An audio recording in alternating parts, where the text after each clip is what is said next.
Bum. And guys, welcome back to another episode of the Intelligent Idea Talkers podcast. I'm your host, D. This is Juice. It's your boy, Jay. Yo, we back. Episode 23, Sunday, July 9th, 2017. And we're one step closer to the doom of all mankind. You know what I'm saying? One more month. Nibiru will mysteriously collide with our planet and cause cataclysms on a scale of which we have all never seen in our lifetimes. Personally, my favorite planet in our solar system, which not many people know about.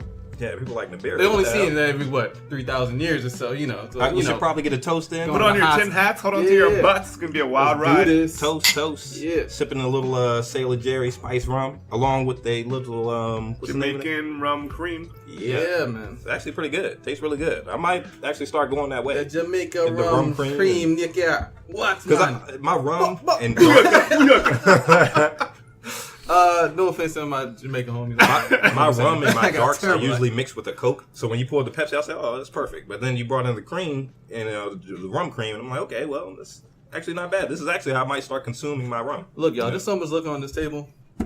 It's about to be a fun cast. That's all I gotta say. You know what I'm saying? Special edition cast, we should say. Special edition. Conspiracy theory cast. Alternative thoughts. You know what I'm saying? I think all our thoughts would be, maybe a little bit alternative, but this is just a special edition cast that we wanted to cover some fun topics that are not really mainstream. Nothing that's actually proven. And that's the scary part I was saying before cast is like, none of these, especially these ideas with Nibiru and the space-time continuum and the origin of mankind. We don't really know, you know what I mean? It's just scary that way because we don't really know where we come from, But I would also urge everybody not to completely subscribe to one idea, Exactly. A lot of this and a lot of what Intelligent Idea Talk is about is looking at different ideas and coming out from different angles and, testing the waters. See what, not necessarily what works for you, because a lot of this shit, if it works for you and it's just absolutely ridiculous, then, you might want to let it go, but still play with the idea, see what you think about it. When it comes to a topic as unfathomable as human creation and time, creation, you have to be open to different ideas because we don't know, and you can't just be sure that this one thing is true. You know what I mean? Like, there's a lot of things in this universe that we don't know, so might as well be open-minded to new ideas, new theories, and that's all that we're doing. All that we're doing is just talking about these ideas and theories. It's not like we, ascribe to them, but we're just bringing them out. We're gonna use the phrase school of thought a lot. So that means I don't necessarily subscribe to it, but there is a school of thought that does. Not only do we not know a lot of things in the universe, we don't know a lot of things in our state, like our Earth, our country. But there's one thing that is for certain, and that is Nibiru is coming back in September. Just so you guys know, Nibiru is on his way back. It's going to be swinging right through our solar system. So, all right, so let's get into it. I don't have any notes on Nibiru, so I'm kind of winging it off the top of my head. But a first conspiracy theory we want to talk about is the long-range orbital path of a huge planet called Nibiru, which swings its way through our solar system, past our sun, and past Earth every, I think, 3,000 or so years or something. Wasn't it Planet X at one point? I think Planet X I was just about to say, it's also referred to as Planet X. Really? Nibiru. I thought Pluto was Planet X for a while. I mean, is Pluto still a planet? I think it's not. I think they took that off. I might have heard that from Neil. I don't even know. Conspiracy theorists say it's still a planet. So Nibiru, I think the story, or some of the stories I've heard, is people say that Nibiru passed through our solar system, and it passes really close to Earth, right? So I'm not even sure if there's any science or any kind of like math to back this up, or how they're gonna how they delineate that it passes through Earth. But I've heard that it has its own it's got an orbit that's counter the rest of the orbits of our solar system, and it also has, and I've heard this somewhere else, but it also has its own sun, so its own source of solar energy.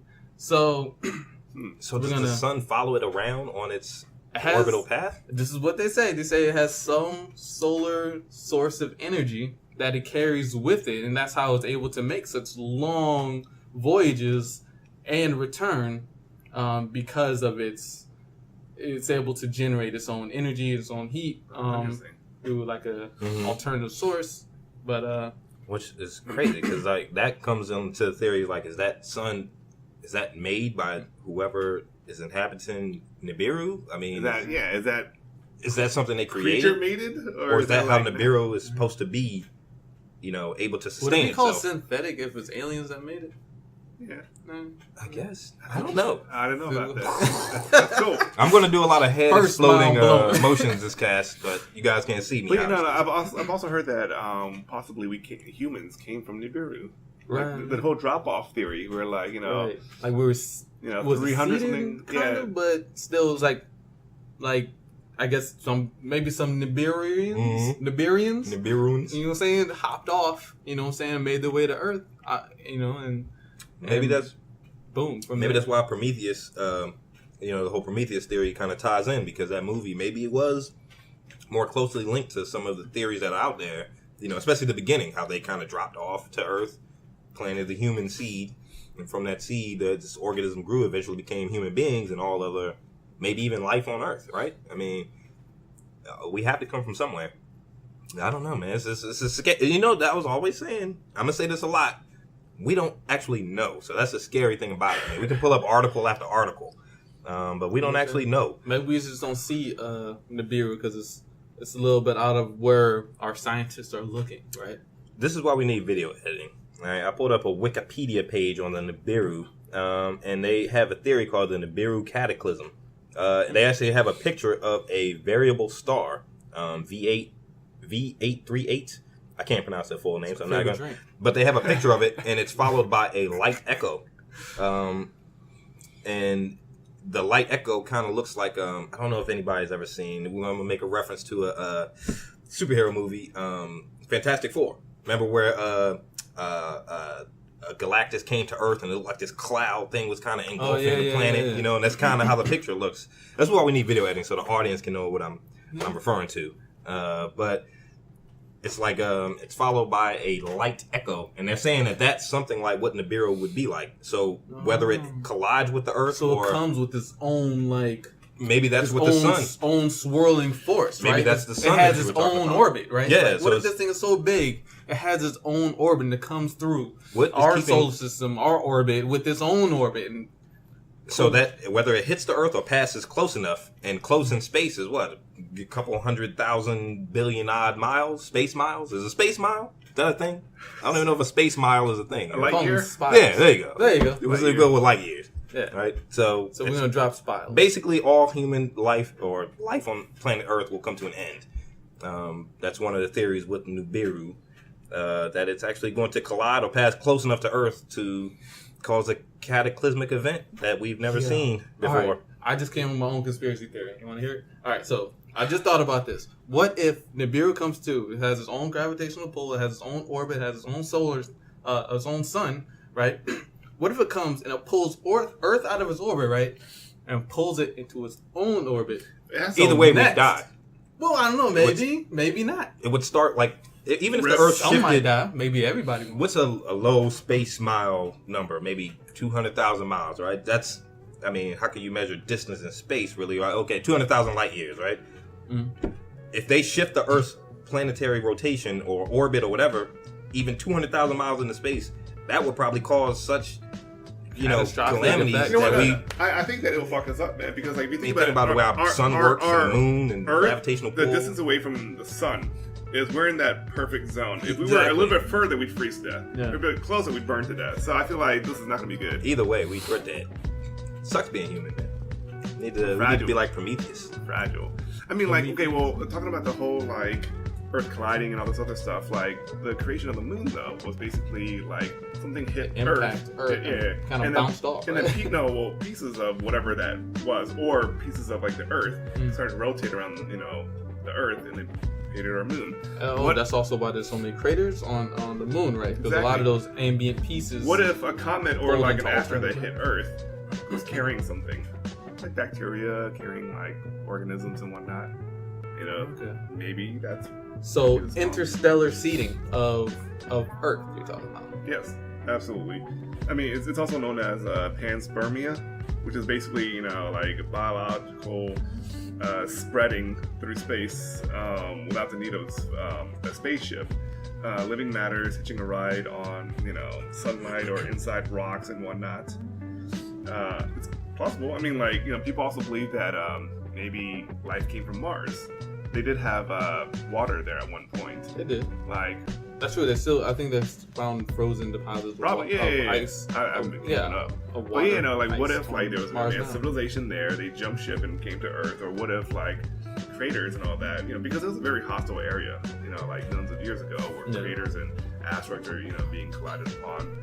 What if something kind of shot out and landed on Earth? Or it could be as simple as the moon dropping in size, right? So, I mean, not the moon, the sun. So, solar energy gives energy to most life, right? In one way or another. Everything comes from the sun. So, what if, say, a couple billion years ago, the sun was larger, thus putting Mars in that perfect position, as opposed to Earth, right? Yeah. And then over time, of course, there's degradation of the sun is going on. So trillions of years of degradation. One day it's going to be a white dwarf, right? But for now, right now we could be in that particular perfect zone, and then maybe I've heard another billion years, right? Maybe it might shift to Venus, right? Venus planets were closer to the sun. That's why ancient civilizations were able to map planets like Saturn and see that they had planets had rings around them because they were actually closer to Earth and easier to see because that's true. Because good. No, yeah. But they were saying that a lot of the illustrations on in ancient civilizations, even cave drawings, depictions on the inside of tombs, they show a planet with rings around it. Mm-hmm. And if you look through a telescope today, I've never personally looked at Saturn, but it's hard to see the rings with a telescope. So you think how did these ancient peoples see that this planet had rings around it if they didn't have the technology to actually see the planet like we do today? You know what I mean? And there are a lot of cultures, ancient cultures, that had a good, solid knowledge of the rotation of the planets and the orbits of the stars. Planets. It's really fascinating. Actually, Graham Hancock talks a lot about that in his book Fingerprints of the Gods. He talks about how the Maya in Mexico had a very solid understanding of the planetary movements, right? And he also talks about how... Which is how? So it's celestial mapping, so they could track rotation of the Earth and stuff like that. Also, they could track seasons. Mm-hmm. That way, they were easier. They were able to produce crops and whatnot. When you think about it, so what we do, right? We work 9 to 5 jobs, and we go and we do our thing, and we raise our families. But even in our society, we have people whose job it is to map those things. Mm-hmm. I feel like back then, they might not have been scientists. They might have been priests or whatever, right? Yeah. But that was their job. What you do is you look into the sky every goddamn night and you figure out what's where and what's it doing. And you spend your life doing that. Mm-hmm. So, I mean, maybe it's not that too far-fetched that they could... I don't think it's far-fetched at all. They definitely had to have some understanding of it. I mean, basically, all our religions and even time itself is built off the celestial movements, off mapping, I mean, we build our lives around how close the Earth is to the sun. We go to sleep with the Earth rotates and the sun goes down. This is all celestial, and how our religions are built up through, mapping of zodiac, worship of the stars, and the zodiac processions, and all these things. It's crazy. It's kind of unfathomable. That's another word I'm gonna use all day today. It's unfathomable. Unfathomable. You know what I'm saying? Yeah. But going back to the interstellar seeding, the whole idea of planet of asteroids crashing into Earth, I feel like that's a real plausible idea. Bacteria comes from different places, right? And so if you imagine what's usually on asteroids and meteors, there's deposits of ore, ice, and liquid and different metals and all these things come, and anytime it collides with Earth, there are people that go and dig these things up. You know what I'm saying? Yeah. So imagine you have an environment maybe 35 million years ago, dinosaurs sitting around, right? They don't know what to do with well, I guess they died if it was the big, That's the only thing they the could big do one. I guess they were like, oh shit. Yeah, the big ones say, oh shit. You know what I'm saying? It. But It was. after that, you have another 13 million years. You know what I'm saying? And what comes up over 13 million years? New bacteria, new forms of life, new growth, new plants. This is the perfect place. Right. This is the perfect Oxygen. place. Right. We have everything here. You know what I'm saying? Prime zone. So who knows, man? It's similar to Guardians of the Galaxy 2 when Ego, the living planet, was spreading his seed to different parts of the universe on different planets. Maybe humans, we were one of the lucky ones that bloomed from one of these spawnings. Yeah. What makes you wonder, like, so what The universe where is do we come from? the universe is huge. I'm gonna make a statement. I guarantee there's some kind of life form out there. Only because just the sheer vastness. yeah, just there's vast. And it might not be like what we think of it as like ET or another like humanoid. It might be something small like a bacteria or even like an insect or something. Like Cthulhu. Any image of like any aliens or even from movies, comic books, whatever that we've ever seen, it's all man-made depictions of what some artist thinks that an alien would look like. You know, And then even you a notice cool they're one, like Arrival, usually that's a human concept. It's like Even what these they things- look. We don't know. It could just be energy. You know, it could be something like just a presence. You know, it like could not have a like physical carbon shape. life forms, Yeah. right? Like what else would there be? Is there another kind of life form that wouldn't be carbon based? Like a celestial, like a I don't know. what they call them from Riddick? Wasn't it? Syrians? No. The Deathmonger. Them or the who was the lady who was made out of wind? She was The like elemental. Yeah, the elemental. You know, it could be like an elemental thing. you know? Yeah, true. They'd be like, so there's another theory, right? And I'm not gonna say I actually subscribe to it, but there's a school of thought that says that whenever people encounter like spirits or ghosts or these like apparitions, Yeah. you know what I'm saying, and they're unfamiliar but they're consistent. That there's a good chance. I mean, as much of a chance as it could be a ghost, there's as much of a chance as it could be a alien entity from another dimension making contact on another side, and maybe there's thin spots right in the world. There's thin spots in the world where maybe it may be easier to get through or to be able to push through or communication. You know, Same way saying that's dreams creepy. are That's would be creepy those because kind then of- once you start getting into like parallel dimensions or multiverses and stuff, yeah. like that's a whole Right. other Like we're not looking up anymore. We're looking like beside. You know what I'm There you saying? go. That's a whole nother thing, man. I think The multiverse it's just crazy idea, but it's always fun to play with. we really should have got Neil deGrasse Tyson for this cast. he could explain. I called him. He's He'd have been like, Neil actually, deGrasse Tyson, Bill Nye. If you ever guys want to stop by, you know we got some rum for you. You know what I'm saying? that spirit world thing. Like, I think most human beings have like a, you know, you might not have ever experienced anything paranormal or any kind of spirit or energy, but I think we all kind of have a connection to it, right? Like Steph was saying in the group chat the other day, like you kind of feel the energy around you a little bit, you know, even through humans, you know, like if somebody comes in the room and they're mad, you know, that energy will kind of transfer itself to you. Right. You There's know, a like, vibe that comes. yeah, and you'll be kind of upset and you'll get in this mind state of where you're, you know, kind of feeling with that person, that the energy that comes in the room. If you walk in a room and there's a party going on, people are laughing, you know, and joking, and, you know, you kind of feel that vibe. So I definitely believe that we have a connection to the spirit world, in quotations, if you want to say that, or some kind of energy that's around us. And, you know, maybe that's a way for aliens, any alien life form, to communicate with us. My only thing is, like, why haven't these things, like, if the human drop-off theory, right? If there's an asteroid that hit, you know, why haven't we seen new species of animals, you know, kind of manifest themselves on Earth? I guess, you know, new species are being discovered. See, right? the thing is, like, we've only mapped out like a small percentage of like the ocean, Mhm. like the Right, Mariana right. Trench or Mariana's Trench, whatever. Like, it's so vast. And we were like, talking about how water is a catalyst for life. You know, any planet that has water, you know, organisms tend to grow in. You know, Also, let's not forget that we're cutting down trees at an astounding rate, like the rainforest and all that. Like, humans suck. how many How are many we gonna species sustain this are shit? we you know causing extinctions for Yeah. each day? So there may be not even just species, plant life. Yeah, so there may be things that are out there that we have no idea what they are, or they may have medical benefits to us.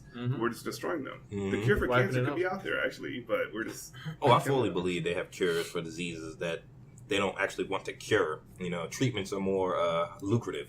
Right. That goes in with population control and, money. Like capitalism, symptoms, man, as opposed to prevention. And I fully believe we have cures for diseases that they don't want. They don't want people to have the cure. There's no money in the cure, Steph actually, the video she sent.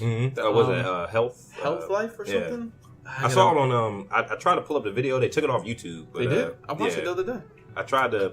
They got it on Netflix though. It's on Netflix. What's it called? With the Health? Yeah, with the Health. That. So they're talking about, and there's a huge cultural thing, and I think this is. It's probably not just American, but it's at least a first world health thing where we don't have people learn ways of eating where it prevents disease and it prevents ailment, right?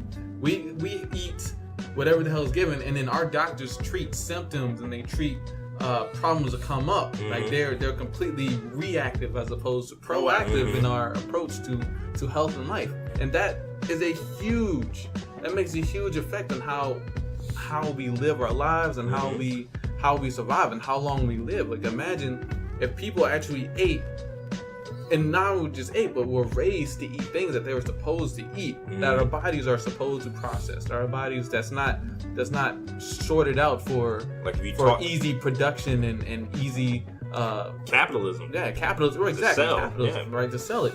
Like imagine we actually eat. Like of course. If you taught kids how to eat properly, huge population boom. Right? It's like teaching a kid how to you potty train them. You teach them how to eat when they're young. This is the type of food that you need to eat. And it'll just become a part of life. It's like racism, almost, right? You can teach racism. You can teach people how to eat, but yeah, you can. There's no money in that. It's a whole big circle. I know we're taking this more towards Earth instead of extraterrestrial, but it's a whole big circle between pharmaceutical companies.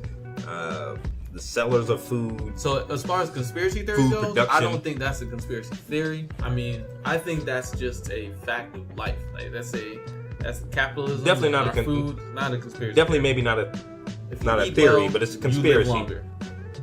Because people, we go to the grocery store and you see these meals that are prepared. You just buy it and eat it, like you said, right? But you don't know what went into the production of that meat, what that meat was shot up with. If that even is meat. Exactly. So it's like, it's definitely conspiracy because the people who are making it, they know. And the antibiotics that they put into the meats, you know what it leads to? The fucking new strain of gonorrhea they have. Like there's a fucking super strain. The super strains, exactly. Like that's what happens, when we do this. And it's a cause and effect. It's not the same medication. They'll cut you and they'll sell you the Band-Aid. Exactly. That's what they do. That's where the money is. But other cultures, not all cultures do this. A pharmacist, could have made more money. Cultures that have the longest lifespans are cultures that know how to eat. They know how to eat. Yeah, the blue zones, man. But yeah, so no more on the Nibiru. There's crazy theory. Like I said, Nibiru cataclysm theory. Supposedly a disastrous encounter between the Earth and a large planetary object. Or a near miss, which is crazy, man. Because I heard a lot. They try to tell you a lot in movies, right? So when you see a movie like Day After Tomorrow or any kind of movie where the world is destroyed, with how a lot of these theories are put into movies and they try to give you subliminal messages through them, but we just take it as a movie, But think about it, like a movie like 2012, right? Wasn't that the movie where everything collapsed or something like what was the joint where the San Andreas Fault ruptured and imagine that kind of event happening. You know what I mean? Nothing is going to survive. It's so if we're gonna have a near miss or we're gonna have some kind of crazy collision, I assume we're going to be able to see this a couple of days coming. At least, but where would you go? Where would you go? If a comet was coming towards Earth, where are you going to run to? How many people can get out of the country? I'm not going to work. I'm not going to work in Mexico. But where's it going to hit? Okay, well, I'm going to Canada. I'll walk. How far out do you see it?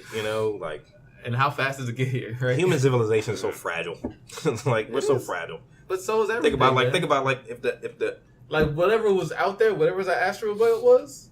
That I mean, it's good. It's safe to assume that might have been a planet at one point. So whatever happened to the asteroid belt, or when it was a planet, it's the asteroid belt now. That's the super Earth then, right? Super Earth, right? Yeah, super Earth, aka Maldek, aka Phaeton, was a hypothetical planet positioned to have existed between the orbits of Mars and Jupiter. Because we look at all those planets before the asteroid belt, they're all kind of small. Mm-hmm. After the asteroid belt, like Jupiter and all that, they're huge, they're massive. So one of the conspiracy theories, one of the ideologies is that perhaps at one point there was a fifth planet. So I don't know how legitimate these scientists were, but scientists have said that if you take all the asteroids in the asteroid belts and kind of put them together and compile them, it would be roughly a shape of something in between like the Earth and a little bit bigger essentially, and it could have been a habitable planet at one point or another. It could have had advanced civilizations on it. It could have had life forms and so on. But the theory is that they probably destroyed themselves, and whatever happened, the planet exploded. They probably jumped ship, came here. Right, but or Nibiru came through. Maybe Nibiru hit it. Right, maybe Nibiru hit it. Like this shrug, bumped this thing. R.I.P. Knocked him out. Yeah, it's scary, man. You never know, man. Like never know. I'm using the word "it's scary" a lot, man. I sound like a pussy on the cast, man. I'm sorry. Dude, excuse my French. If you want to talk about interstellar comets, like, it's scary. Who's gonna stop it? What do you do against that? I remember we were talking earlier about just how big the universe is. When I was young, I remember I wanted to be a natural physicist. It didn't work out because I'm here on the podcast. But I remember can still be on the podcast. But I remember talking to these scientists at NASA. We got to visit NASA when we were younger, taking field trips and whatnot. And I can't remember if I'm getting the numbers correct or incorrect. It's been like a decade or 2 decades or whatever. But I remember this guy telling me, if you hold your hand out at arm's length and have your thumb out, the space that your thumb occupies in the night sky is covering around 8 billion galaxies. So 8 billion galaxies. Just what your little thumb is covering in the night sky. From Earth. Even beyond our own galaxy, we have billions and billions of galaxies. Exactly. So that stuck with me. I don't know if it was 8 billion galaxies. We don't know solar systems or suns or 800 stars. Too goddamn much. It's still a lot. But the thing is, maybe 8. I'm like, what? 8. But the thing is, like, if you just think about how small and insignificant we are and how big the universe is, like, that in itself is creepy. It's humbling. Yeah, hell yeah. And they gotta look up there and be like, man. Carl Sagan actually talked about the blue speck in the night sky, Earth. Yeah, it's us. Saying that everything you've ever loved, everything that you've ever owned, anyone that you've ever met, right? We are but a speck in the night sky, right? And like that is humbling. Is this? Wow, holy crap! You got tied into your perspective on life, and the fact that Nibiru is on his way. So that's get September. Your shit together. We better have hold on to your butts. We should have a cast that day and just have a countdown. Yeah, I know, right? Like, fuck, dude. We actually saw that. We should have champagne for that day. I don't want to pee on myself on the podcast. Like, if I seen Nibiru coming in, I'm like, oh Lord, that's it. Coming at you guys live. I'm gonna do a flip. Live from Nibiru. Like live from Nibiru. Being at your interview in Nibiru. So Nibiru, why are you here? You know what I'm saying? Imagine is it true you have your own creature sun? Came out from Nibiru to visited us. Yeah, I think that's why Prometheus. I'm serious. Like Prometheus, I think, especially the beginning of that movie where these engineers showed up and you see like this prehistoric Earth. Well, it's a waterfall, but he breaks down his cellular, his physical being into the oceans, which creates, I guess the first single-celled organism, or and it's I don't know. That movie hit me when I saw it, man. So if we ever made contact came from with extraterrestrial beings, do you think it's going to be peaceful, or do you think it's going to be immediate war? Might be peaceful at first, but like I said, just by the simple fact that they could get to us And already shows that they're more technologically already. advanced. So we have no choice. When people were interviewing Stephen Hawking's previous interviews, he mentioned that he was scared of extraterrestrial life because he felt that if they were able to get here, they would colonize and they would take over essentially, as humans have with. I mean, they definitely not come by to say what's up. I mean, would they though? Like, I mean, imagine, maybe like, we're too dumb. Like, do you stop by and on an anthill and chill with little bugs and whatnot? Like, maybe not if they have nothing to offer. Yeah, maybe. But I mean, we would stomp on an anthill though. So maybe if these extraterrestrial people came and saw us, I feel like they would probably take over and they would probably wage some kind of war because for human history, anytime when there is a less advanced civilization, they got taken over. Indigenous people, Native Americans, you name it. The more advanced civilization would try and take over the resources and such. But that's still such a human perspective to look at it from. Maybe. We gotta imagine, if you're coming from another universe, another universe, I at least, at the very, least hope that they have some other kind of view of what the world is or how everything works, right? They don't. Okay. They're not just I just need to eat. You know what I'm saying? Even the word universe. Planet to do that. We say the word universe, and you think you understand what that is. The universe, No, galaxy. That's multiverse. But that's a man-made concept, or a word is a universe, a galaxy. What does that mean? The alien who comes here might not even know what that is. They might not know what a galaxy is. A galaxy would. It might not even be a thing. Planet do you come from? What's a planet? They might not see time the same we see time. They might not see matter the same way we see matter. Something like that. And I like to think, at least I like to think that if they are alien, they're truly alien. They're not the engineers. They're not just bigger blue humans, right? You know what I'm saying? I don't care. If that would happen, then I guess we can go to war. Maybe have bigger guns, but stupid. But I just like to imagine that if we do encounter aliens, they're beyond anything we've kind of imagined, right? Or at least they're so far at the edge of our imagination that, even the size of our universe is beyond our edge of our imagination. I remember on The Simpsons, they had a, how The Simpsons in the beginning, they always had this different opening and whatnot. Mm-hmm. There's one where it was just Homer sitting there on the couch, and it pans out to the top of the roof, pans out to the top of North America, and then it pans out to the Earth, and then the solar system, and then the supercluster, galaxy, the universe, and then it shows a separate universe next to it, like a marble, lines of marbles. And then keeps getting bigger and bigger, and then it becomes a DNA strand. Right. Then it becomes Homer's hair. And it comes back and it's Homer again. Right. That's awesome. That's why we need video editing. And then we can show that video right there. Panning. Yeah. What? Zooming. It's the what's that? The macroverse, the macroverse. The whole. That's not the name of the theory. It's the. But it's the ideology, though. Right. It's the ideology of having a microverse. Shout out to Rick and Morty. You know what I'm saying? But, maybe we're all in a mini universe, and then, something bigger is out there. And then, where does it end? The need to explain the unknown. There has to be something bigger out there. Where the hell do we come from? Where do we come from, gentlemen? If you look at atoms and how those things function, and then you go smaller, you go photons and all those things, you go smaller and smaller, you get to quarks, how they exist and how they're up quark, down quark, charms. You know what I'm saying? Strange. Exactly, straight, all those things, and Leptons. It's those things are, and then what's smaller than that? And the energy that works between those things, it's really where did they come from? Where did it come from, right? And they expect us all to believe that all this came from. So, you guys ever question the Big Bang Theory? Sometimes I've heard it. I've never questioned it. I'm questioning it now. Sometimes I question it because the whole, in a nutshell, the idea of the Big Bang Theory is that everything came from a singular point smaller than a period. Mm-hmm. And from there, it exploded for no particular reason. And from there, spun out everything in existence. Have you heard of the rubber that's band a big theory? give for a theory. Have you heard of the rubber band theory?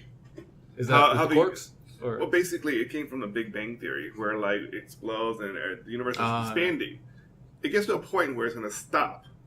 It's going to contract right back, and then we're going to go back into a collective again. And then so it's like a pulse. right, and then maybe a couple million, billion, trillion years to Gajillion. do it again. Another Big Bang. So maybe this Big Bang wasn't the first one.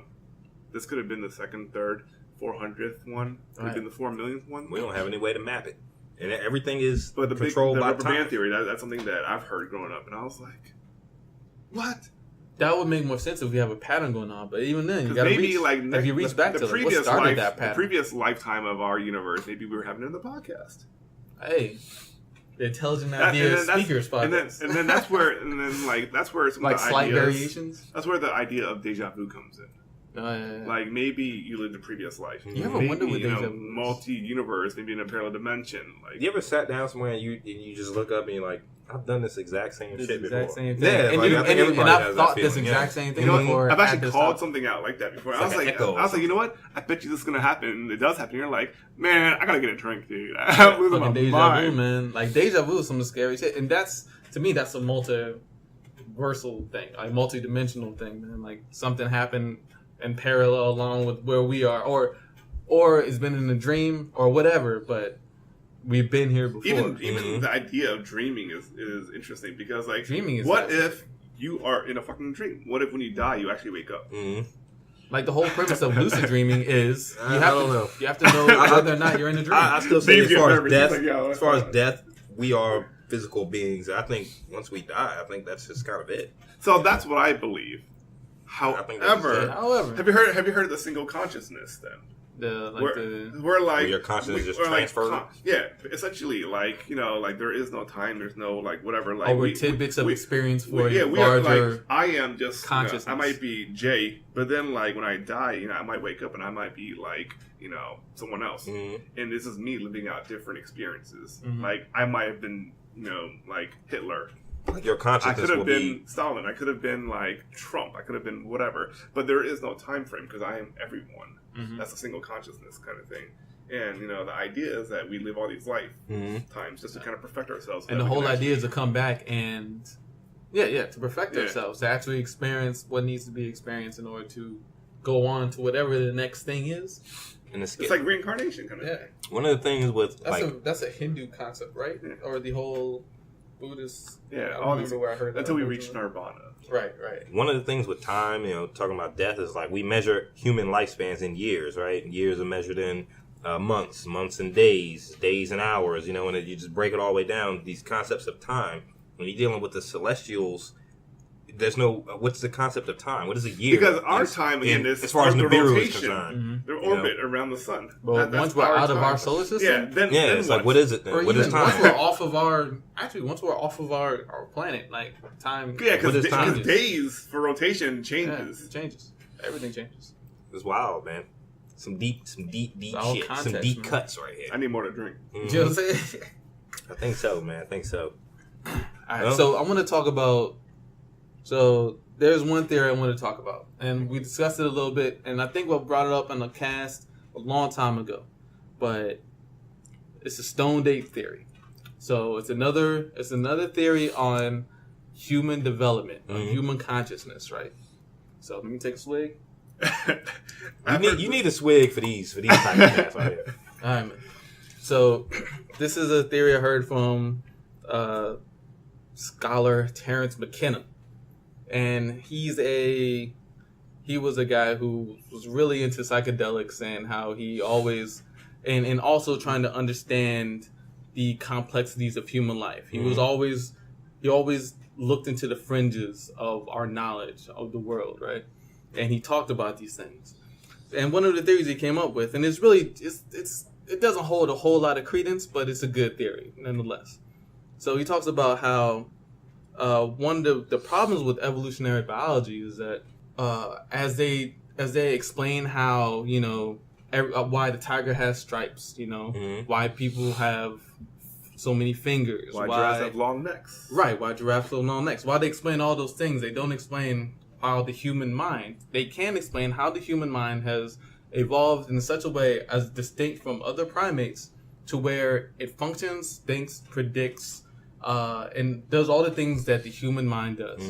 So Terrence McKenna comes with this idea.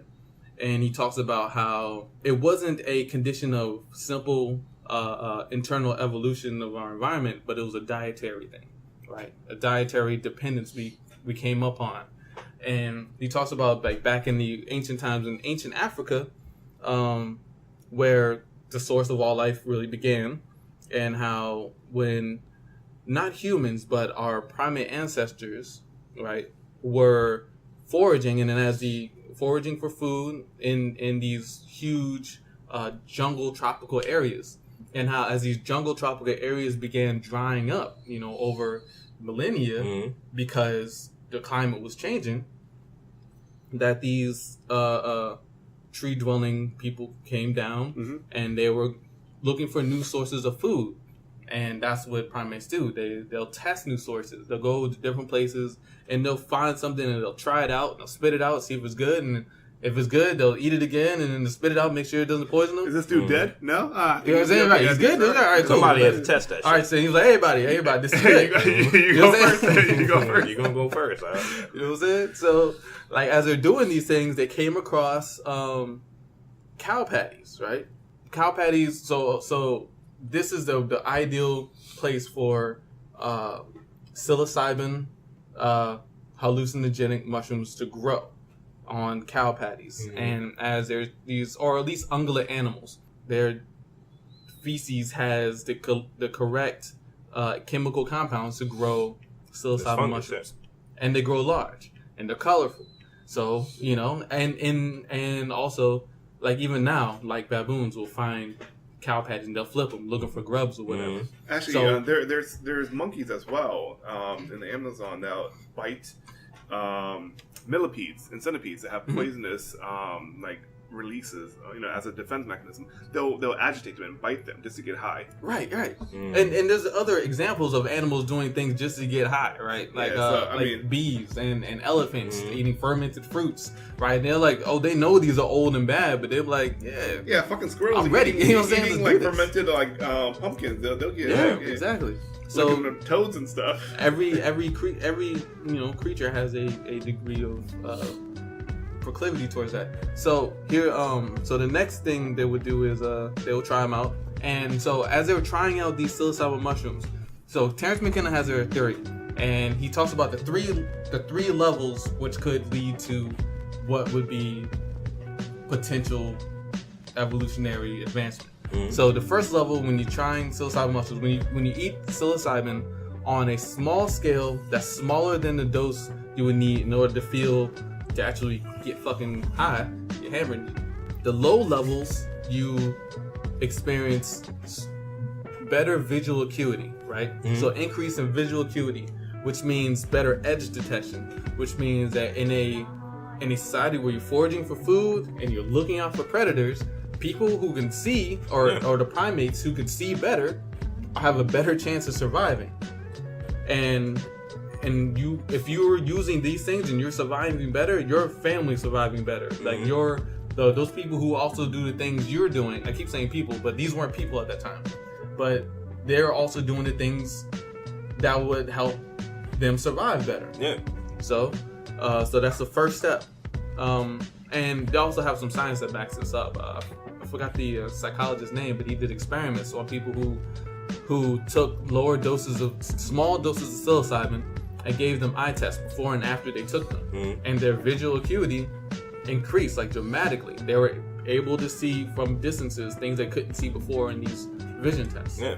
So the next step is the fact that when you're off of psilocybin, right, and you're still not on the super high level, but you're a slightly higher level, you experience arousal, right? And for males, that means erection. For females, that means she's ready to go. So that means that as these groups of primates are messing around with these things, that means that they're fucking getting horny. They're fucking more. Yeah. You know what I'm saying? They're having more sex, more and more, which leads to more successful instances of copulation, and which means more babies, more population. So you have a population boom as if for a society that brings these things into their diet, right? Like they're able to make these things a part of their diet. Then you have better visual acuity, you have a It's population. just higher levels of thinking about new Right. ideas and shit. So that's the third level. So I've never done psilocybin, but I hear that the third level, and I think it's generally accepted. So the third level is when you take a lot of psilocybin, like you could just crush psilocybin, and you are boom. Like you're not doing anything. You're not hunting. eating You're not that shit like a foraging. bowl of You're not Frosted Flakes fucking. type? You're just in that joint. No, not even You- that. you You're eat not it with doing milk? nothing. You're just sitting it there straight. and you're Yeah. gone. Mm-hmm. Like you're just gone. You're sitting there and you're gone, and you know you have these huge, crazy, almost religious-like experiences that You could maybe even kind that of feel your reflect on your current life, reflect on possibilities for the world, for your life, and just reflection. And then in that, as they're doing these, they're creating self-reflection, right? And as they're experiencing this new, so the whole idea is that the diet is part of the human evolution, so, and incorporating these things into their diet. It may not used to be psilocybin, maybe it was something else that did similar things for people, humanity in their diet.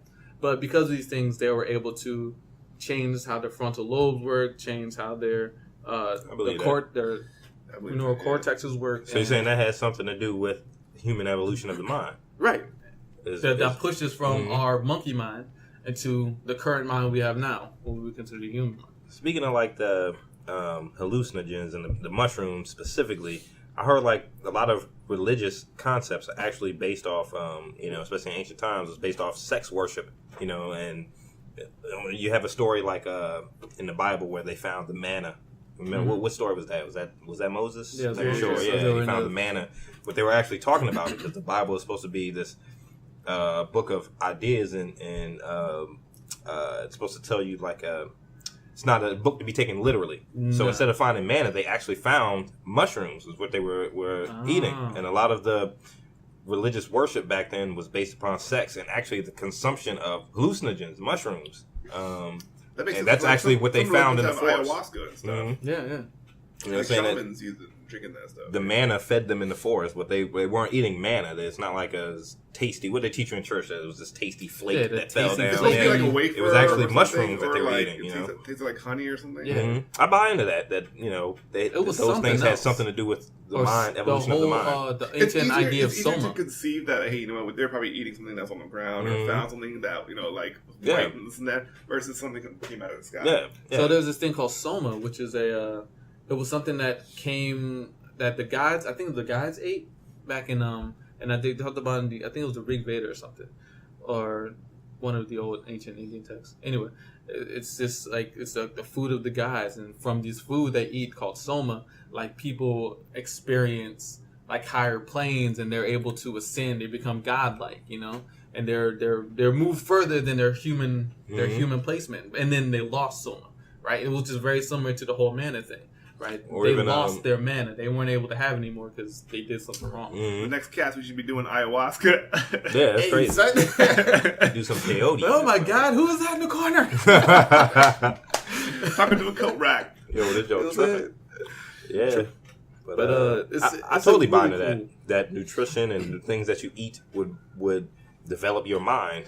And sometimes you almost have like, what do you call like an out of body experience? You know what I mean? Like you Yeah. can feel yourself kind of leave your body, and Because food and diet does affect our minds. Like, Of course. it's very direct effects. Oh, Like, if you absolutely. eat certain foods, especially over time through Yeah. generations. Yeah. yeah, like if you eat certain foods, like And even it's during the chemical. developmental phase, It's stages, chemical. when if you're young, you're like that's going to affect you more Mhm.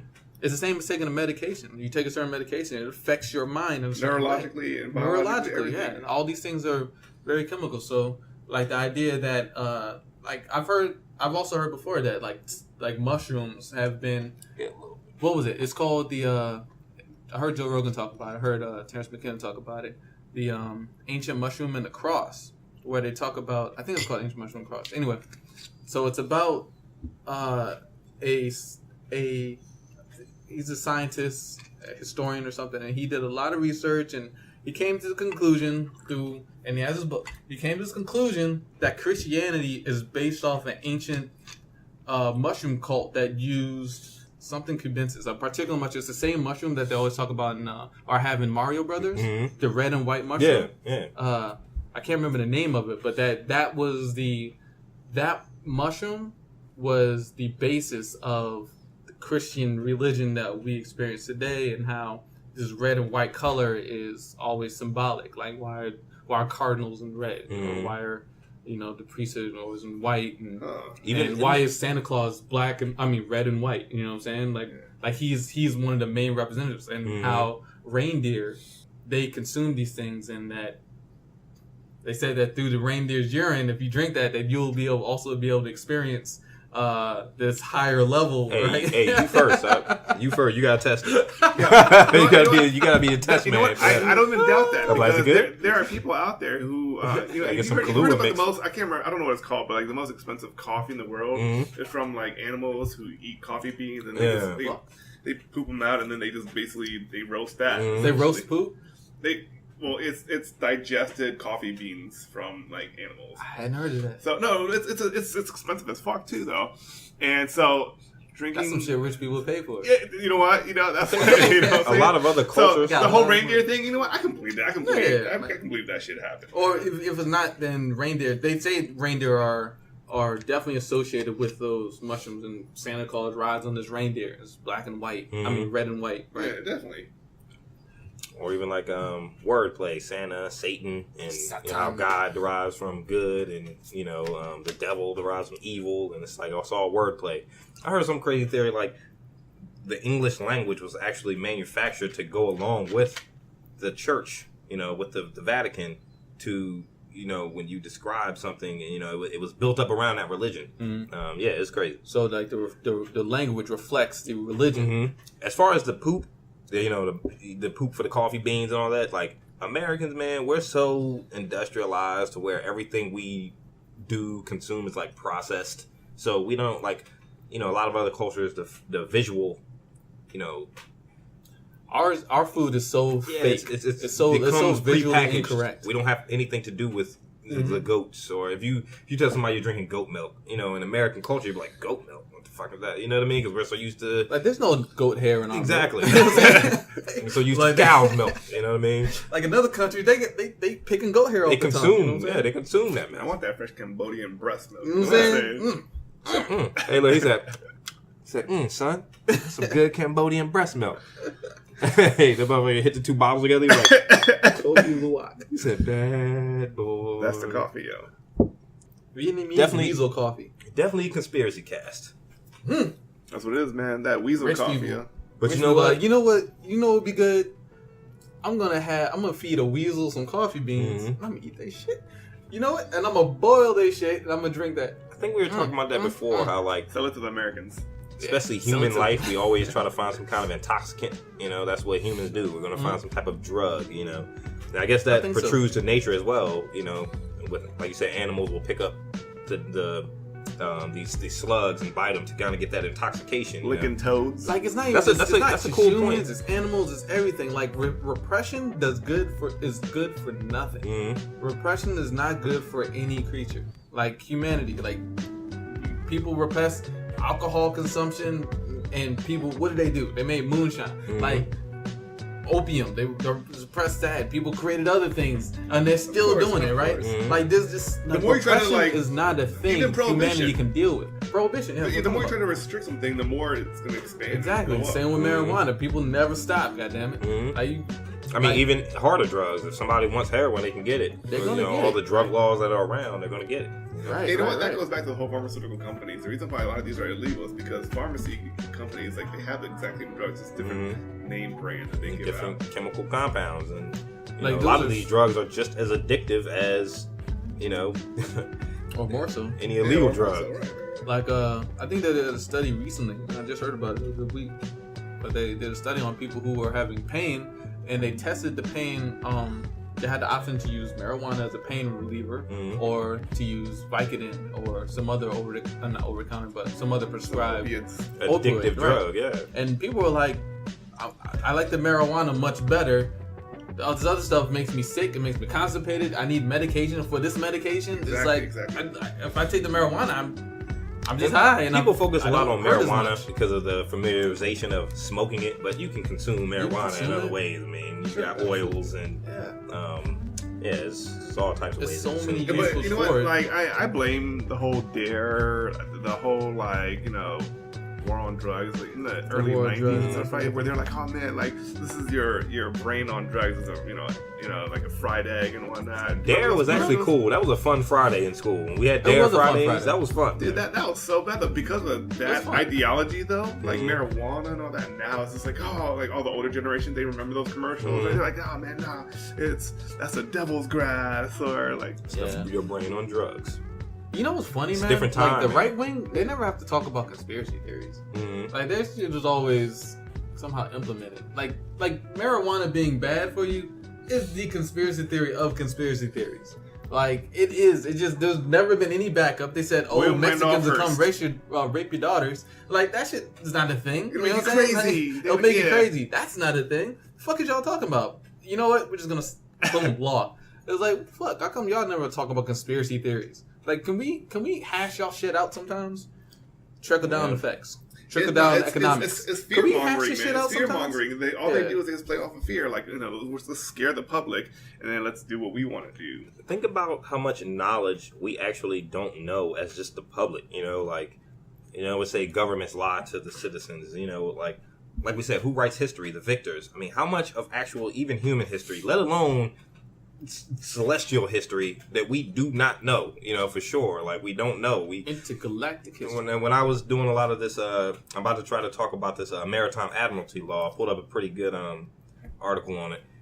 But even as far back as the Civil War, right? I was hearing something like, what was the international bank's role within the Civil War, right? Right, like we never think about that in school. We always say that it was a battle between the North and the South for secession.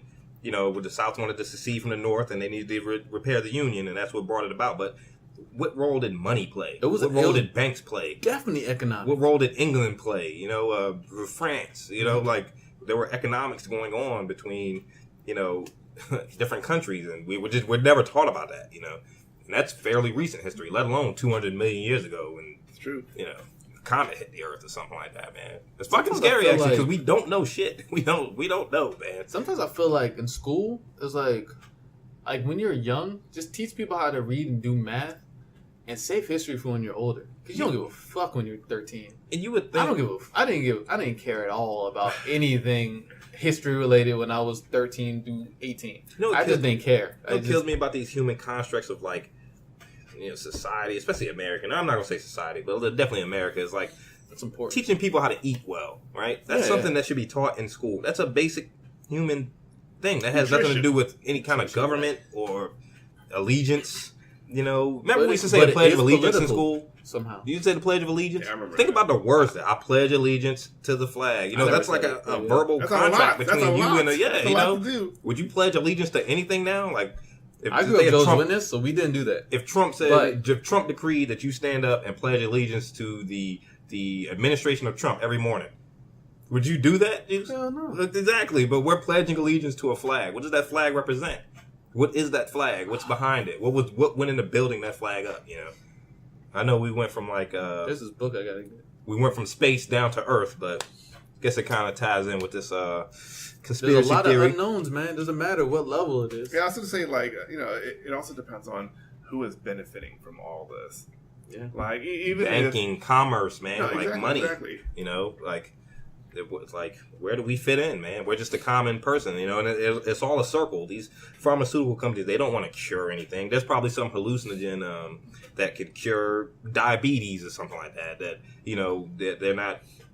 they're not promoting because it doesn't make money. It's more profitable to treat diabetes than to cure diabetes. You know what cures diabetes? It's more veganism. Like simple as that. It's Veganism more cures profitable diabetes. to teach kids how And they to don't eat tell you that at McDonald's all. and It's not not how to optional. eat healthy so that they have health problems later than to teach them how to eat well, Yeah, take but care see, of themselves. But see, like, It all from goes a down to business capitalism and perspective, money. Right, you got McDonald's. Oh man, then you got obesity. You know what? Let's just add a gym. That's gonna be more business. Let's add the salad for the chicken salad Exactly. for an option. Let's do more. Let's do more. Like, you're not looking at the root You of the get a problem. burger and a Mhm. chicken salad. Feel better about yourself. And then go to the gym afterwards. Yeah. Pay more money. I mean, look, I did have a double Whopper Junior the other night, man. That was kind of banging though, man. I ain't gonna lie. I was hungry. Sorry, guys. I know can't be eating that shit. All right, so I wanted to cover for my conspiracy topic, bring it back down to earth a little bit more. Something called Maritime Admiralty Law. Fact or fiction. I pulled this article up. It's published on June 6, 2015 by someone named Female Blogger 007. So it's not anything kind of official, like an official site or anything like that. And I'm not even going to pretend like I know, like how Juice just broke down that whole theory about the mushrooms and everything off the top, because his phone wasn't lit up. I'm not even going to pretend to do that with this, because it's just a lot of stuff. And I just wanted to go over it, man, because I feel like a lot of us don't know. Like, that's the problem with a lot of humans, because we just accept things. We don't really kind of think about where they come from. You know, what do these symbols mean? Why do we use this word for this thing? You know, when we're younger, we're just taught that this is the word you use, but we don't know where that word derives from, the origin of the word. Why, you know, they give you the Latin. Well, the word in Latin was this, but what is that? Why? That's always a good question. Yeah. Like, where does the word come from? Where does the word come from? Yeah. You know, the word, you know. Because even words change, Mm-hmm. you know, throughout time. Yeah. The context. Meaning. Absolutely. And also not only from languages to language and, you know, what does this thing mean? But, all right, so let's jump into this thing. Maritime Admiralty Law. Now, I'm just going to read straight from this lady, and I'll stop every once in a while. I'm not going to read this whole freaking article, man. Female Blogger 007. What is Maritime Admiralty Law? Admiralty law is the law of the sea and banking law. It is international maritime law. Maritime admiralty was originally for the purpose of governing ships that were importing and exporting products abroad. So the law of banking, we're all under the thumb of banking. You know what I mean? You cannot purchase a thing in this world without dealing with a bank or the laws that a bank operates under. A bank has to operate under maritime admiralty law, because if you have the money, you have the money. That's the way banks work, right? So if you have American dollars, you can buy a Lamborghini in America. But if you want to go to Dubai and buy a Lamborghini, the banking system has to work the same. As long as you have that money, you can convert your money to that currency and purchase the same product. So it has to operate under international maritime admiralty law. So what I was talking about earlier with the ship and it arrives at the dock as far as your birth certificate. When a ship arrives at a foreign dock, its merchandise is taken off the ship and onto the land. Of course, there has to be a way to transfer custody of the merchandise, so a certificate is issued to account for each product. Like a receipt. A birth certificate. When you come out of your mother's water, when the way the words derive in the English language, your mother gives birth to you. Birth. That's the same thing a ship does. It gives birth, you know. And when a ship arrives at its birth, it's unloaded at the dock. So when your mother goes into labor, they say her water broke. Why do you use the term her water broke? We think it's because, you know, the baby is sitting inside water, but it's a banking term. You know what I mean? It's a term that they also use in maritime admiralty law and in banking. Think about all the phrases that they use in banking. Your bank account is frozen. And a lot of this comes from Jordan Maxwell. I've been listening to him for the last couple of weeks. Your bank account is frozen. Your account is flooded, or don't rock the boat. Just these different terms that we use every day, but we don't really think about why do they use this term. It's raining, it's pouring. Yeah. Banning shit. Going down with this shit. Says, any of this sound familiar? This brings to mind your birth certificate. So why exactly is it required for all babies born to have a certificate of live birth? If certificates can establish ownership of something, then who exactly owns us? It is said that when we are born, a certificate of application is filed. Our vessel, quotations, flesh and blood body, is considered lost at sea. So you're in your mother's water, you're in her womb. You're not actually a part of the land yet. You're not in existence. So when you are born, you are manifested into existence, hence the certificate of live birth. You know, we think it's just a birth certificate because we're supposed to, keep record of who was born in the U.S., but it's actually an official legal document that puts your flesh and blood self into a financial state of being, hence the straw man. And the reason I think this was good for a conspiracy theory cast is because the Jew said something a couple casts ago, like we were talking about Trump, and you said, I asked you, like, what's the most important thing about this particular thing we're talking about? You said disclosure. And that's true. This is not disclosed to us. They don't teach us this shit in school, you know? So I say it's a conspiracy because it's if it's not taught and it's not told to us on a public mainstream scale. But everybody has to do it. Why? You have to do it. Like, you don't. Why do you have to do it? You don't have an option. Like, if you want to get a loan for your for a car, you have to go to the bank. You don't have an option. There's no other way to get you a car to get financed. You know, and that's that's the way laws work. You know, when you step into a courtroom, they say you have to get a lawyer because he speaks that language of the law. You know, you have a Webster's dictionary that explains these words and what these particular words mean. You also have a law dictionary that explains what these same words mean in the law. context of law. Right. So it's a different language. So it says, we are the beneficiary of the trust. As a beneficiary, we do not get to choose what happens with the trust ourselves, our birth certificate, or the estate within the trust. The executor, a trustee, decides for us, which is basically the country, the bank. And this is a theory that this all goes back to the Vatican Church, that the church is actually the foundation of our government, of the way we live our lives. It all goes back to the Vatican. You know, they've ruled Europe for hundreds, thousands of years before America was created, and now they've transferred that power and influence to America. It has been proven that the birth certificate is a bond, and as such, financial instruments are created from it and traded on the stock markets. The proceeds of these transactions go into the estate of the private international trust that you are unaware even exists. So there's all this money being made off of all of us. This all began in 1910 when a group of 6 bankers sat down to form the Federal Reserve Bank of America.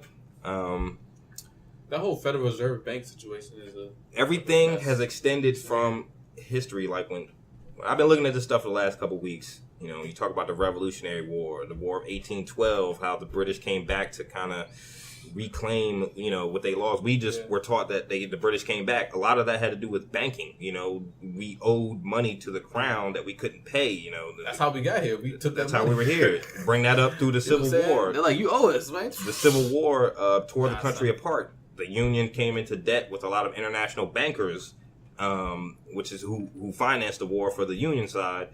Well, actually, I guess they were probably financing both sides because they didn't care who won. They were making money either way, you know? Yeah, right. And it just comes up through history. Then you get to 1910 and 1912 when they created the Federal Reserve, and then 1933 when they first instituted birth certificates. Think about the whole credit system, like how you need credit. The credit system was instituted throughout through 1933. They said that without the credit system in the United States, the economy would crash. If nobody was in debt, our money source, our American dollar, is a debt-based currency. Think about how fucked up so if nobody owes, it's not worth anything. The world currency is based of our debt-based currency. It's all debt-based. That's the way banking is. If nobody owes, nobody pays, money doesn't circulate. And that's why banking has to operate under maritime admiralty, because it's the law of water, the flow of cash. You know, it's the cash flow. And that's the way the you know, your laws are set up around banking, laws are set up around the church. It's all this big conglomerate of things. If nobody had that, if everyone like just got I think our money would be worthless. Yeah. I think our money would be worthless. I think the whole monetary system would crash. I mean, I don't know. I'm not an expert. It's pretty scary for businesses. It is scary for businesses because especially banks then. For the individual, it might be okay, but then again, it's like we're all very dependent upon the business. Because think about if you look at, say, like I don't know, student loans, for example. Yeah. Like even if you claim bankruptcy, they'll still come after you. Yeah, it doesn't matter. Yeah, so it's like Jesus.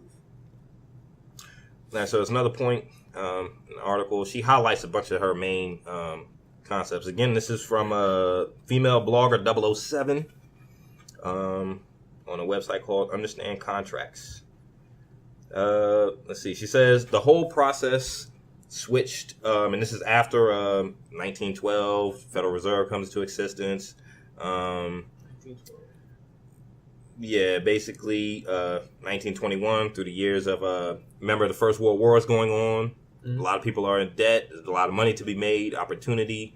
The whole process switched for the country from common law, which is the law of the land, to maritime admiralty law, because we are no longer allowed to pay for anything with real money, gold or silver. We don't have real money. Gold or silver, it gives money its value, but our currency is not backed by gold or silver.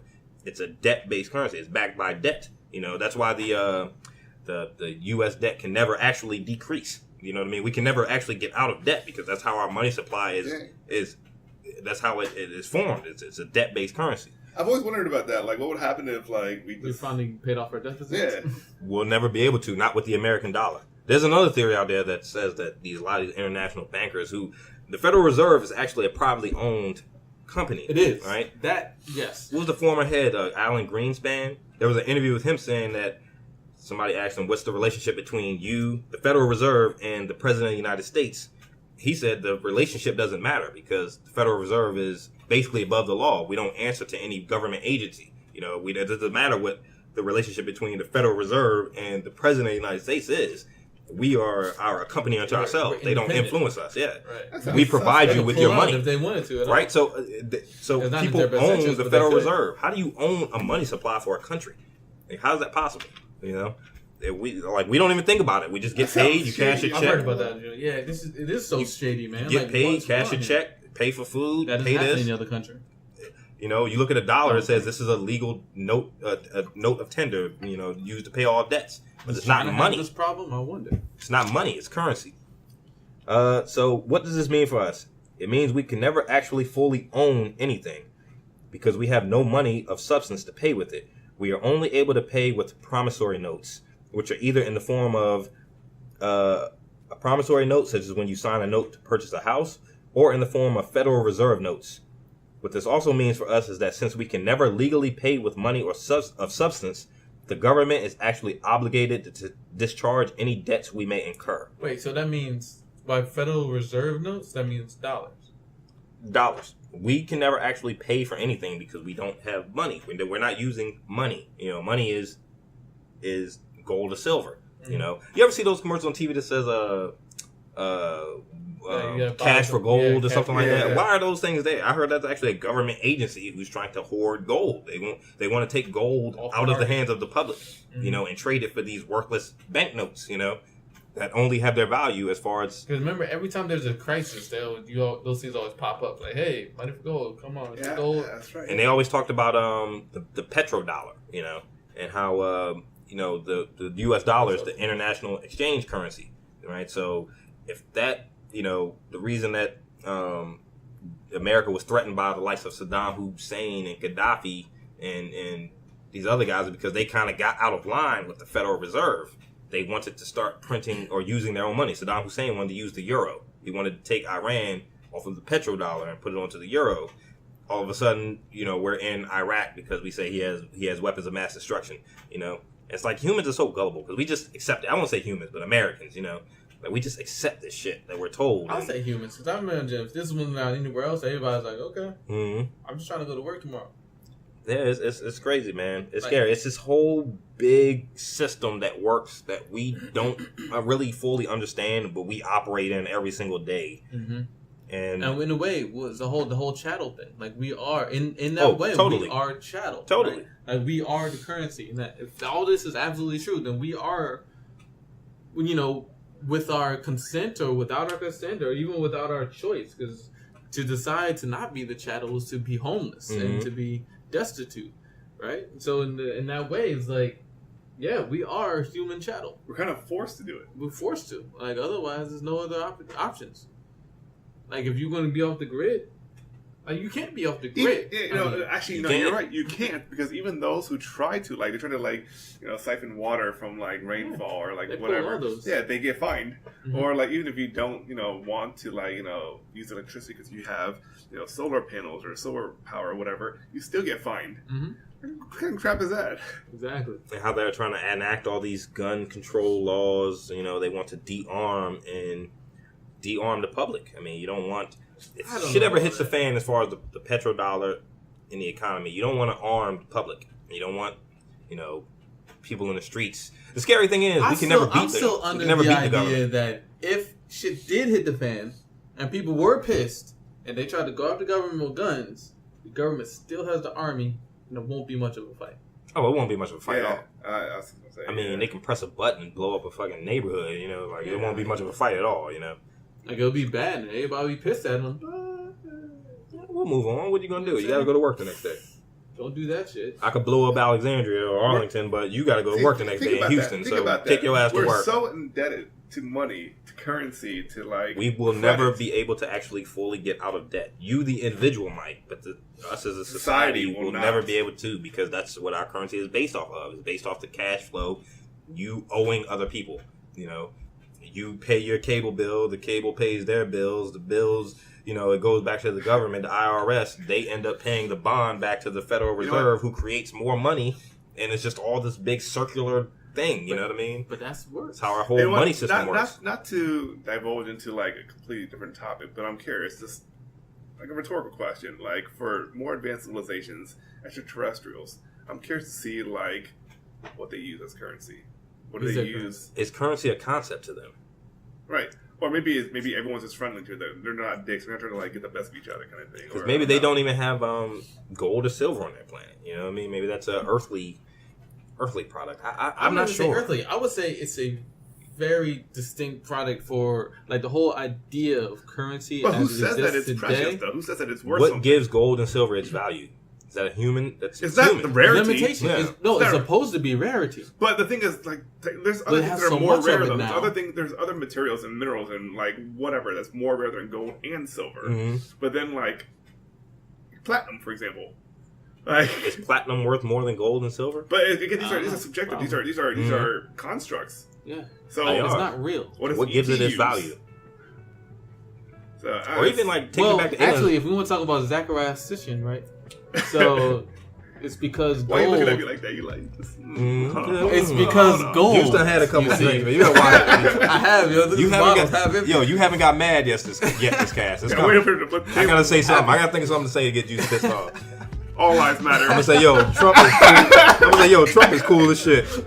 Get that Redskins, yo. Yeah, you know what I mean? Yeah, I wore I this see to you you, rocking that man. Redskins shirt. It's all That good. Redskins football shirt on, man. But Hey, look, I was it's saying almost about time to gold though. So the whole idea, Zachariah Sitchin's idea of the remember they're talking about there was an alien civilization that came from the stars. That came and so Zachariah Sitchin's theory is that there was a civilization that came from the stars and that they created humanity in test tubes, right? And by mixing their DNA, their god alien DNA with human DNA, or not with human, but primate DNA, created humans, and then from there, used humans to mine what else but gold. And that they needed gold for their civilization, for their world to survive. Some other means. Sounds like a book to me. Like a but fuel for their source world for fuel source, or I think it was to protect their ozone. They needed gold in their covering of their planet. Which makes you think that maybe. So why are they hoarding gold? Where's? I don't understand. I don't understand how all this goes down. Yeah. If you're wondering why gold is the base for currency, then. Well, I still think that goes back to like a man-made concept. It's a construct. What gives gold its value? Why is gold a currency? I would think that it'd be more something along the lines of fuel. Yeah, like fuel would be a lot more precious to me versus like say like an adornment like gold. That always freaks me out too about like on the topic of aliens. What is their fuel source? Like so these humans are so far down the evolutionary chain, we're still using fossil fuels. Well, have you heard of gravitational propulsion? Gravitational I propulsion. have, but I don't know much about it. Basically, you're utilizing gravity to propel yourself to like levitate and all that other stuff, right? So there are like slingshotting a ship around the planet to gain momentum. Wait, are you talking about out in space, not on the planet? Yeah. Okay. So that's the hypothesis of how extraterrestrials would move from planet to planet without using like fossil fuels. Fossil fuels, like because it's a very limited resource. And actually, they're talking about trying to use that for travel to Mars and trying to use that for travel to other planets. They're using the slingshot force from. Are you two signed up for the Mars exploration? No. You guys hear about that? I'm saying they're like taking people, right? Yeah. You guys heard about that, right? I want to get on that, but hey, I've seen the Martian. I'm not going. Man, you just got married. We can't. Ellen going with you? I'm gonna go get some milk. I'm gonna be right back. You know what I'm saying? I'm gonna be right back. Ellen you can't go anywhere. But it's supposed to be a 2-year trip. But I don't think what they're saying. I don't think Ellen gonna see this What- dude would on it take 2 the years to get video. to Mars? like hold up, yo. What? 2 years later, Jack's gonna be in a video on Mars. Like, hey, He's like, hey guys, what's up? Where's God? We got a special guest from Mars. But supposedly, like, they're trying to fund this. They're starting it up, so that'd be really interesting. Mm-hmm. I doubt we'll be able to afford that. That sounds really expensive. What you know you what I mean? mean? Going to Mars? And I don't think you we can do it, man. I don't think it costs anything but your life, because they never said it was a two-way trip. They said it was a one-way trip. Oh no, I'm definitely not going. I've seen The Martian. Though. They're not leaving me. Forget. He gonna be on Mars, with potatoes and stuff. You know what I'm saying? Potato. That Matt Damon. I would have died. I've read the book. I didn't see the movie though. You didn't see the movie? Would you rather be stranded on Mars or stranded on a deserted island like Castaway? Castaway. 100%. No, I mean, either one would suck. All right, either one sucks. Yeah, but one's dramatically worse because you can't breathe the air. Yeah, I was gonna say, yeah. Like, the filtration system went down. He was like, "Oh shit, man was at I'm Mars. about to die. I'm about to suffocate out there." At least you got beach and sand and stuff. You know what I'm saying? Yeah. Mm-hmm. Go outside. You know what I'm saying? I can get some crabs. You know what I'm saying? I got crabs every night. That's all crazy. I got on Mars is potatoes. That's I'll crazy, be man. lucky to harvest. I don't know. We just right? It's a lot to this world we don't understand. It's lots of life that we don't understand. I mean, we don't even understand how our banking system works. Nibiru, it's on its way. No. when I imagine Nibiru, I always imagine it like that cloud that was coming over the planet. And you've seen Fantastic Four. Remember when the Galactus came and the freaking planet was, it was like engulfing the planet, man. That's what I kind of imagine Nibiru to be like. That's going to suck, man. Whether it drags us out of our orbital path what if Nibiru just was similar crashes into to us. Ego, the planet from Guardian of the Galaxy? What if it's a living planet? As long as it's not a giant face. Yeah, as long as it can't talk. Big old face comes flying by. I'm like, yo! As long as it can't giant talk. white dudes. Hey, look, He looks over at you. That don't be floating by talking about, what's that? I mean, making a face at you. I'm like, yo, Nibiru, what's up, dog? He said, what up, Nibiru? Put my drink down. I had one too many. That's crazy. Well, any other crazy conspiracy theories you guys want to cover, man? I mean, there's so many out there. Like, I don't think we can have a conspiracy cast and not cover the biggest conspiracy that I think any of us have seen, especially here in America. How did Donald Trump become president? That and the whole 9/11 theory. I mean, there's too many questions 16 years later about what exactly happened on that day. That is one of the biggest atrocities that's ever hit the country. And we still don't exactly know who or what happened on that day. You know I feel what I mean? ill-prepared to talk about it. I didn't see Fahrenheit 9/11.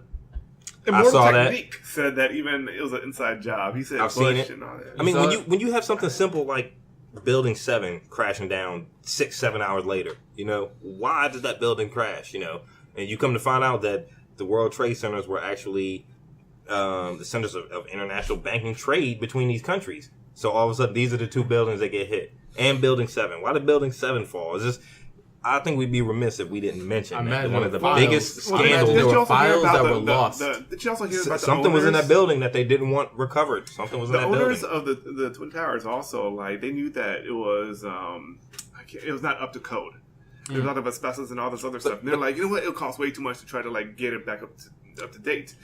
So that's a lot of an insurance scam, though. But I heard that I heard that whoever owns it, a couple of days before it actually happened, he took out a big insurance thing on it. I did hear that too. Yeah. And so that after the 9/11 thing, he made billions. But the thing is, really? Days? But even the way the building pancaked down like that and just disintegrated, man, there's too many questions surrounding that. They pulled the wool over all our eyes. Maybe that was just an excuse to get into Iraq. Maybe it had something to do with international banking. You know what? I want to put it past to say it was all of those things. Because there was a lot of stuff. Oil? You cooking? You get into Iraq, get into Afghanistan, then you're closer to Iran. Leave Saudi Arabia alone. I heard Iran is the big linchpin of this whole petrodollar thing, man. And that the U.S. has positioned itself around Iran because the terrain of the country is really rocky and mountainous. So you have to take the countries around that, hence we're in Syria, Afghanistan, Iraq, We're trying to take these countries over and establish bases there. It's a big thing, man. I don't know. The world's full of conspiracies. Or it could just be the Jamaican rum talk. I'm not sure. Jamaican rum's in another conspiracy. Yeah, that was definitely talking. Another Can't feel conspiracy. my lips. The Loch Ness Monster. What up? Nessie. I wanted Nessie to be all he serious. wanted was $350 though. I gave it to him. It was all right. I wanted Nessie to be real back in the day.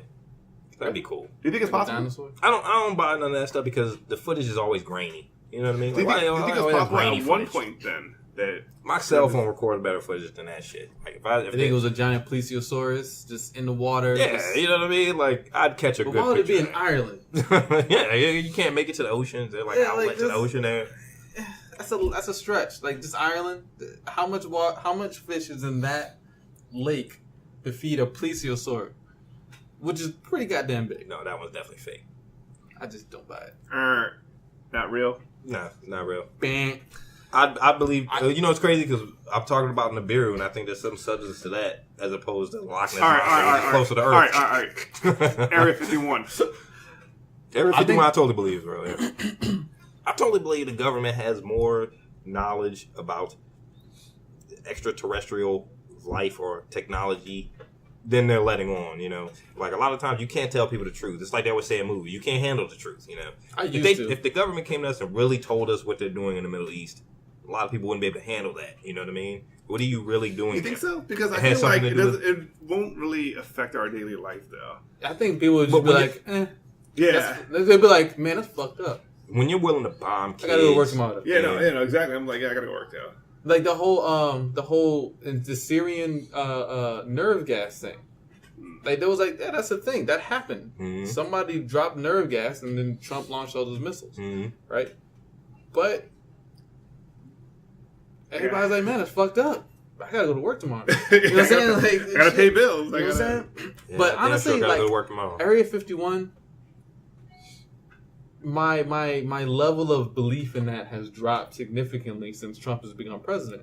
Maybe not Because Area this 51 would've specifically, but do you think he believe would've that? said something? Yeah. He was like, How could holy he crap, not? there's aliens. He would have tweeted about it or something. Either they didn't tell him, like I'm thinking like the scenario of Independence Day 2. Yeah, I was just gonna say. Yeah. Where they was just like, oh, so we have Area 51. It was like, that's Area 51? Sorry, you didn't need to know, President. I'm like, either they didn't tell Trump, because if they told him, he'd have been like, oh my God, these aliens are amazing. I want to see one. He'd have been like These aliens Spider-Man are so vlogging. fantastic. He'd have been like Spider-Man. Oh my God, let me tell you what happened. You know You know what I'm vlogging the joint. I just came into Area 51 and they Spoiler. Well, the vlogging is in the preview. Is it? You know? All right. He vlogged the preview. But That was funny. yeah. Maybe not Area 51, but maybe they have some kind of technologies or something that they're keeping from the mass public. You know, you can't let people know everything that you're doing. You know, you can't So let people know if everything it because is- fear induces panic, maybe I'm which spoiled. induces disorder, and you need to keep order in society for If anything it to is, happen. if They it need is, to keep us moving in one way. if you it know? is, maybe it's just because I'm spoiled. You know what I'm saying? Like I've seen too many alien movies. Like aliens to me are no longer alien. You know what I'm saying? I've seen every alien movie.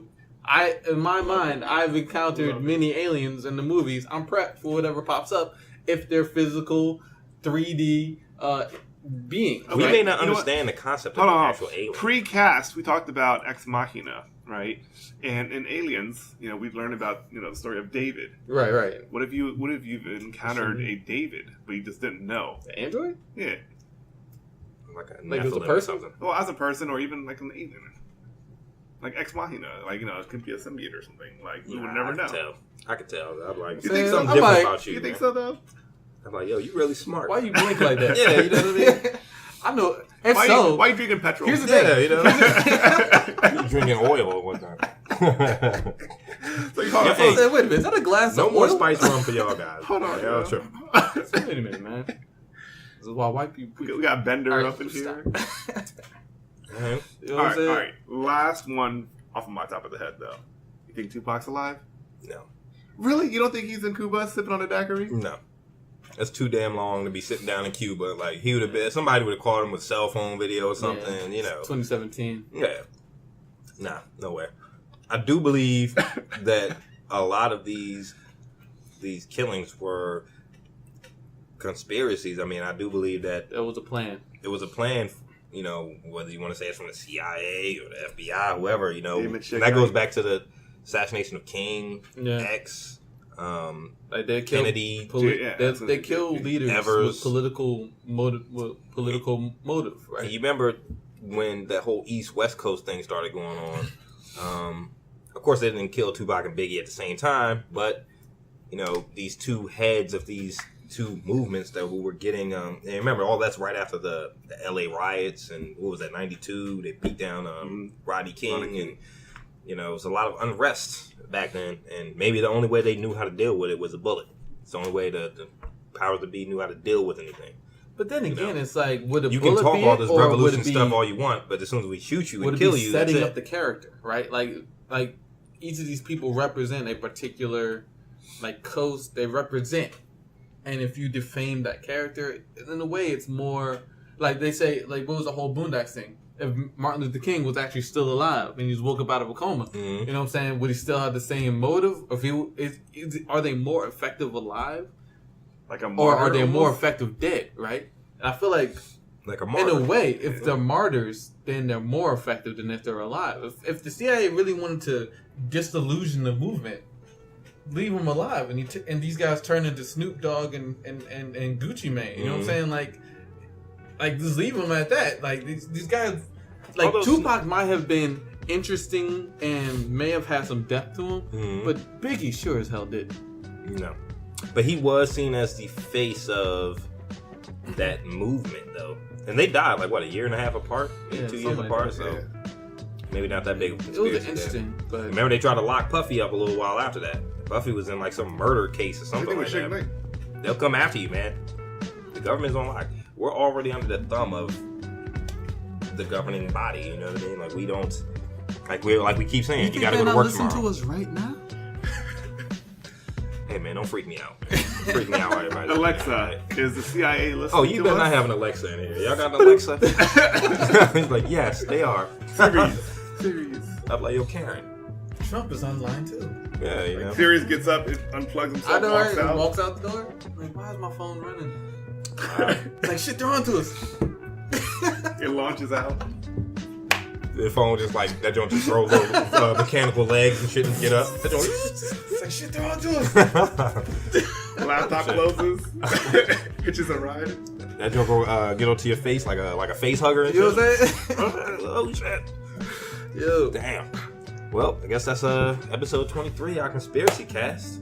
You know what I'm I saying? thought it was pretty good. Any other honorable mention If conspiracy? you guys have a conspiracy you want us to talk about, drop it in the comment, you know what I'm saying?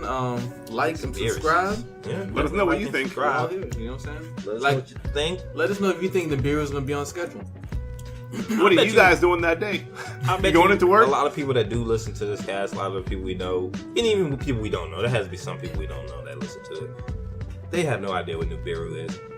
So if you don't know, Google it. When you listen to this cast and you hear the word Nibiru in the beginning, Niburu, is that right? Right?